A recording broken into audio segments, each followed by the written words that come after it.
Hi అండి. Welcome back to Bebamma రుచులు.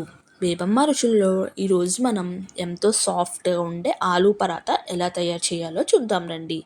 ముందుగా ఒక పళ్ళెం తీసుకొని అందులో నేను పావు కేజీ వరకు గోధుమ పిండిని తీసుకున్నాను. అలానే అందులో రుచికి సరిపడే అంత సాల్ట్, కాస్తంత చక్కెరని కూడా యాడ్ చేసుకున్నాను. ఈ చక్కెర యాడ్ చేయడం వల్ల మనకి చపాతీలు చాలా సాఫ్ట్గా వస్తాయండి, టేస్టీగా కూడా ఉంటాయి. అలానే 2 టేబుల్ స్పూన్ వరకు ఆయిల్ని కూడా యాడ్ చేసుకుని ఫస్ట్గా ఈ మూడు కలిసే వరకు గోధుమ పిండిని బాగా కలుపుకున్నాను.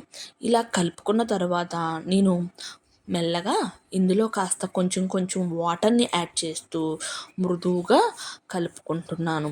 ఇలా వాటర్ని కొంచెం కొంచెంగా యాడ్ చేసి కలపడం వల్ల మనకి చపాతీ పిండి చాలా సాఫ్ట్గా వస్తుందండి. మీరు కావాలంటే పాలను కూడా యాడ్ చేసుకుని కలుపుకోవచ్చు. ఇలా కలిపిన ముద్దను నేను కనీసం ఒక గంట సేపు పాటు నానబెట్టుకున్నాను. తరువాత నేను పొటాటాస్ని ఒక పెద్దవి 4 తీసుకుని ముక్కలుగా కోసుకుని ఒక పావు గంట సేపు ఉడకపెట్టుకొని దాని తొక్కలను తీసి దానిని బాగా మెత్తగా పేస్ట్ అయ్యేలా చేశానండి. పలుకు లేకుండా పేస్ట్ అయ్యేలా చేశాను. ఇందులోనే మనం రుచికి సరిపడేంత సాల్ట్ని వేసుకోవాలి. అలానే కొంచెం పసుపును కూడా యాడ్ చేసి బాగా కలుపుకొని పక్కన పెట్టుకోవాలి. తరువాత మనం స్టవ్ మీద ప్యాన్ పెట్టుకొని అందులోనే 2 టేబుల్ స్పూన్ వరకు ఆయిల్ని యాడ్ చేసుకోవాలి. ఇలా యాడ్ చేసుకున్న తర్వాత ఆయిల్ కొంచెం హీట్ ఎక్కిన తర్వాత అందులోనే కాస్తంత జీలకర్రను వేయాలి. తర్వాత నేను వీడియోలో చూపించినవి అన్నీ తీసుకొని కొంచెం కొంచెంగా వేసుకున్నాను. మొదటిగా వెల్లుల్లిపాయని కోరుకొని పెట్టుకొని వేసుకున్నాను. అలానే అల్లాన్ని కూడా కోరుకుని వేసుకున్నాను. తరువాత ఇందులోనే పచ్చిమిరపకాయలు కూడా చిన్నగా కట్ చేశాను. అలాగే వెండి మిరపకాయలు కూడా చిన్నగా కట్ చేసి ఒకసారి వేపి అందులో ఉల్లిపాయ ముక్కలను వేసి బాగా వేపుకున్నాను. ఇలా కోరుకుని వేయడం వల్ల మనం పొటాటాని చపాతీలో పెట్టినప్పుడు మనకి అవి అడ్డొచ్చి బయటికి రాకుండా ఉంటుంది. ఆ తర్వాత దీనిని బాగా కలిపి అందులో కొత్తిమీర వేసుకుని అలానే గరం మసాలాను కూడా వేశాను. మీ దగ్గర గరం మసాలా లేకపోతే చికెన్ మసాలా కూడా వేసుకోవచ్చు. తర్వాత ఇందులోనే కారాన్ని కూడా వేసి బాగా ఫ్రై చేసి ఇందులోనే మనం ముందుగా మెత్తగా పేస్ట్ చేసుకున్న పొటాటాను వేసి బాగా కలుపుకొని ఒక 10 నిమిషాల పాటు మగ్గనివ్వాలి. ఇలా మగ్గితే మనకి ముందు చపాతీలోకి స్టఫింగ్ రెడీ అయిపోతుందండి. ఇది చల్లారి పెట్టుకుని పక్కన పెట్టుకోవాలి.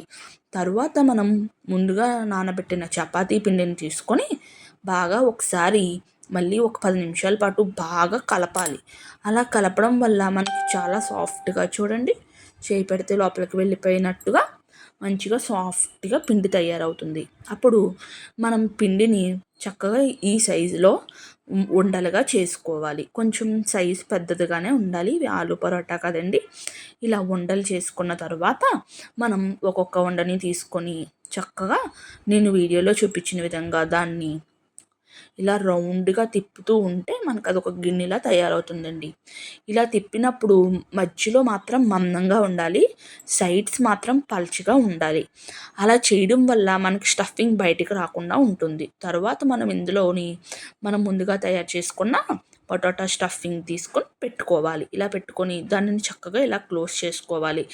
చేసుకున్న తర్వాత కాస్తంత పిండి వేసి మీరు వెంటనే అప్పడాల కర్రతో ఒత్తేయకండి. నేను చూపించిన విధంగా జాగ్రత్తగా ఇలా ఫస్ట్ చేత్తో అనుకోవాలి. ఇలా అనుకోవడం వల్ల లోపల ఏదైతే మనం స్టఫింగ్ పెట్టామో అది బయటకు రాకుండా చక్కగా పిండితో సమంగా స్ప్రెడ్ అవుతుంది లోపల స్టఫింగ్. తరువాత మనం అప్పడాల కర్రతో మెల్లగా ఒత్తుకోవాలి. బరాబరా ఒత్తేయకుండా జాగ్రత్తగా కొంచెం కొంచెంగా సైడ్స్ ఎడ్జెస్ అంతా పాముతూ తర్వాత మధ్యలో పాముతూ ఇలా చక్కగా మనం ఆలు పరాటాని మనకి ఎంత సైజ్ కావాలంటే అంతవరకు సాగుతుందండి. అది మనం పిండి కలిపే విధానంలో మాత్రమే ఉంటుంది. సో మీరు జాగ్రత్తగా పిండి కలుపుకోవాలి.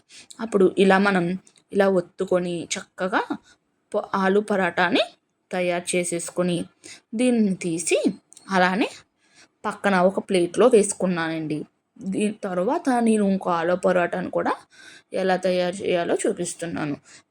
సేమ్ ప్రాసెస్ ముందు మనం ఎలా చేసామో అలానే చేసుకొని చక్కగా సైడ్స్ ఎడ్జెస్ అంతా పల్చగా చేసుకోవాలి. మధ్యలో మాత్రం మందంగా ఉంచుకొని అలానే మధ్యలో స్టఫింగ్ పెట్టుకొని చక్కగా ఇలా క్లోజ్ చేసుకోవాలి. చుట్టూ ఇలా ఒకదానికొకటి పట్టుకొని చక్కగా క్లోజ్ చేసేసుకొని దాని పైనొచ్చింది తిప్పుకొని మళ్ళీ లోపల పెట్టుకోవాలి. అంతేనండి. ఇలా చేసిన తర్వాత ఇంకో ఆలు పరోటాని కూడా నేను తయారు చేసుకొని పక్కన పెట్టుకొని ఈ రెండిటిని చక్కగా ప్యాన్ స్టవ్ మీద పెట్టాను. ఆల్రెడీ అది హీట్ ఎక్కుతూ ఉందండి. ఈ లోపలనే ఇంకొక పరోటాని కూడా నేను తయారు చేస్తాను.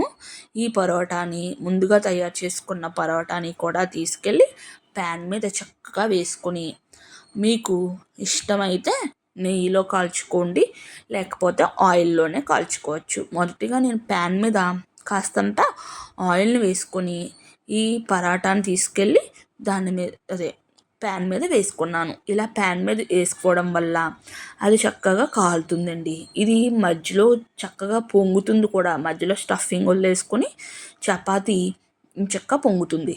ఇలా శుభ్రంగా రెండు వైపులా నీట్గా మనకి కలర్ వచ్చే వరకు బాగా కాల్చుకోవాలి. మధ్యలో ఒకసారి మరలా కాస్త ఆయిల్ని కూడా యాడ్ చేసుకుంటూ ఉండాలి.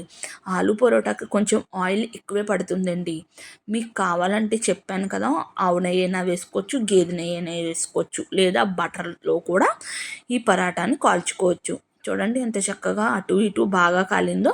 మనకి స్టఫింగ్ కూడా బయటికి రాకుండా చక్కగా కాలింది. ఇలా కాలిస్తే అంతేనండి, ఎంతో రుచికరమైన ఆలు పరోటా మనకి రెడీ అయిపోతుంది. ఇలా ఇంకొకటి కూడా నేను తయారు చేసుకున్నాను కదండి, అది కూడా స్టవ్ మీద వేసుకొని చక్కగా రెండు వైపులా ఆయిల్ని వేసుకొని మంచిగా రోస్ట్ చేసుకున్నాను. అంతేనండి, మనకి ఆలు పరోటా రెడీ అయిపోయింది. ఈ ఎంతో రుచికరమైన ఆలు పరోటా రెడీ అయిపోయింది. ఇది మీ పిల్లలకి చేసి ఇస్తే ఎంతో బాగా తింటారండి. ఇవంతా చాలా టేస్టీగా కూడా ఉంటాయి. మీకు కనుక ఈ వీడియో నచ్చితే లైక్ చేయండి, అలాగే షేర్ చేయండి, కామెంట్ చేయండి, సబ్స్క్రైబ్ చేసుకోండి. Thank you for watching.